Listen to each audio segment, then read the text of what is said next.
to the fourth lesson of Unit 1. This time we'll be dealing with setting clear objectives and providing effective feedback. The objectives set for this lesson are set clear expectations and provide effective feedback. According to the tradition, let's pause the video and try to answer the following two questions. Question number 1. What kind of objectives should be set by a great leader? Question number 2.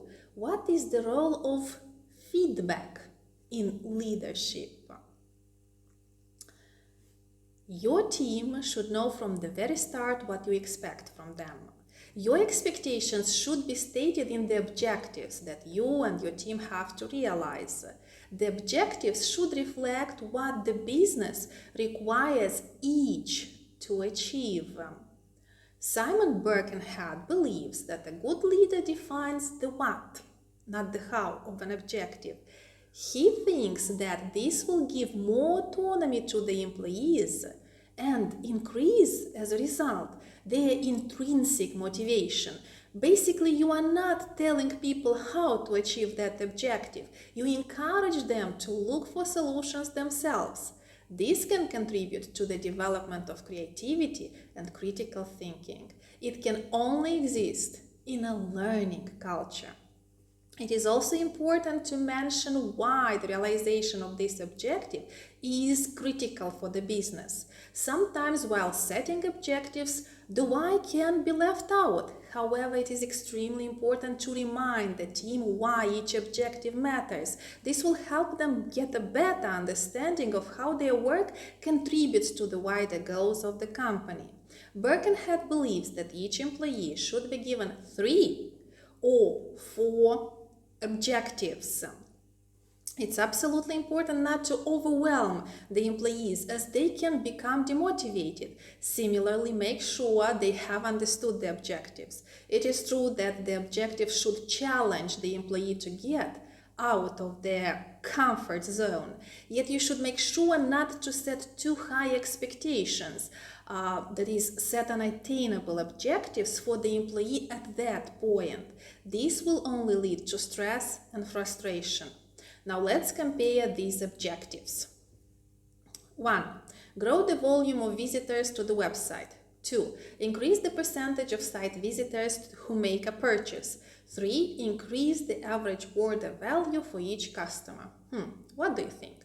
Are these well-formulated objectives? Will the employees be able to produce the desired outcome? Although it seems clear what the employees should do, the objectives still cause confusion, and this is because the output remains fuzzy. They kind of know what to do, but the results are ambiguous.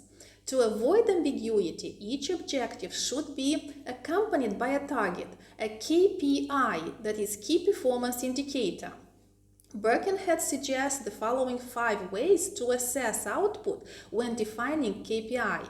Quantity, the volume of work required, such as units sold, calls answered, or revenue generated. Quality, a measure of how good the employee's work is, such as positive customer feedback, number of returned items. Cost, what's the maximum budget they have to spend or target cost per unit sold. Deadline, when do the results have to be achieved by.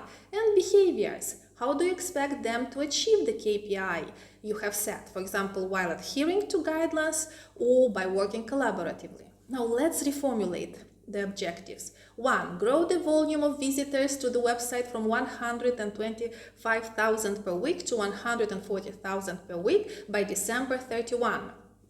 2.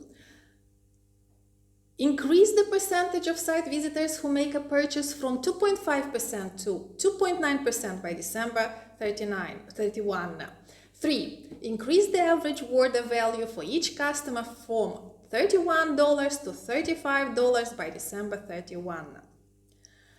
We have already mentioned that it is important to foster process accountability and not outcome accountability. This will increase the employee's responsibility during the process as it will keep them accountable for the decision-making process. Birkenhead suggests organizing regular one-to-one check-in meetings, which should boost the employee's motivation. During these meetings, you should review progress against goals, receive a general work update, provide feedback, boost their self-esteem, reinforce why their job matters, check in on morale, invest in your relationship.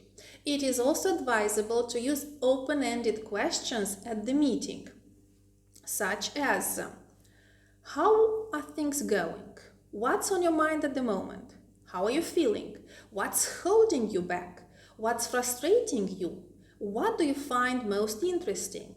How could we use your talents better? How can I be most useful to you right now?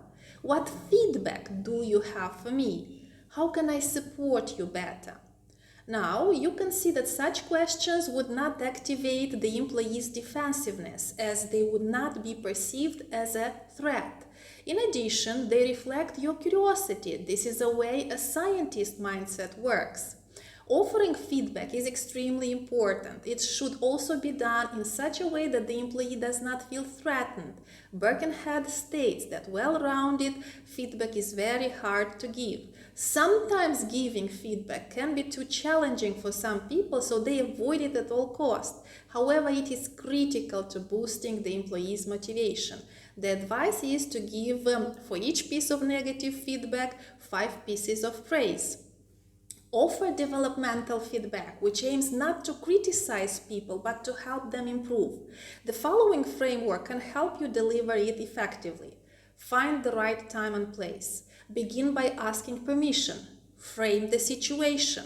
Describe their behavior. Explain the impact. Seek acceptance. Provide a solution, agreement, and with encouragement. An easy way to remember this framework when you are in a feedback situation is to use COIN, the acronym COIN. Context, what's promoted the need to give feedback. Observation, what the employee did. Impact, what the impact was. Next steps, what you want the employee to do. Now, what are the lesson takeaways? Set clear and measurable objectives that will reflect what you expect the employee to achieve. Yet it can be a good idea to leave it to the employee how to do it. Have regular check-in meetings with your employee. It's crucial to offer developmental feedback to the employee. Use the COIN acronym in a development feedback session.